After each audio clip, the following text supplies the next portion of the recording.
جی آج 5 فروری یوم کشمیر کے حوالے سے لاہور میں مختلف علاقوں میں ریلیاں اور کشمیریوں کے ساتھ اظہار یکجہتی کے طور پہ سیمینار کا اہتمام کیا گیا ہے. اس وقت لاہور پریس کلب کے سامنے بھی پاکستان سے تعلق رکھنے والے مختلف شخصیات جو کشمیریوں کے ساتھ اظہار یکجہتی کا اظہار کر رہی ہیں. یہاں پہ اس وقت پاکستان یوتھ پیس موومنٹ کے پریزیڈنٹ جناب سیکرٹری جنرل میجر صدا صاحب ہمارے ساتھ موجود ہے. سر دوبارہ کرو دوبارہ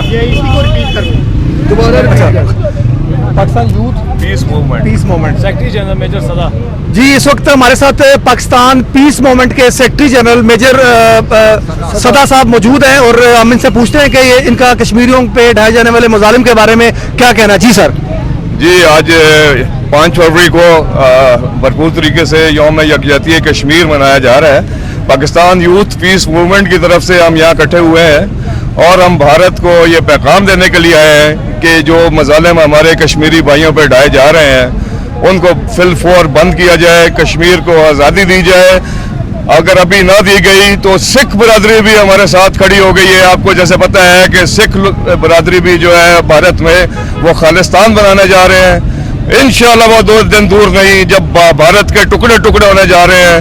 کشمیر ہمارا آزاد پاکستان بنے گا, کشمیر بنے گا, کشمیر بنے گا, کشمیر بنے گا, انڈیا بنے گا, کشمیر بنے گا, پاکستان یوتھ پیس موومنٹ زندہ باد, صدا صاحب زندہ باد, قاسم صاحب زندہ باد, وکیل صاحب زندہ باد. کشمیر بنے گا پاکستان, کشمیر بنے گا پاکستان, کشمیر بنے گا پاکستان. کشمیر کا مطلب کیا؟ لا الہ الا اللہ.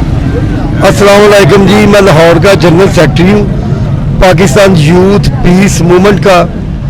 ہمارا ایک کشمیری بھائیوں کے ساتھ آج 5 فروری کے حوالے سے یکجہتی ہے.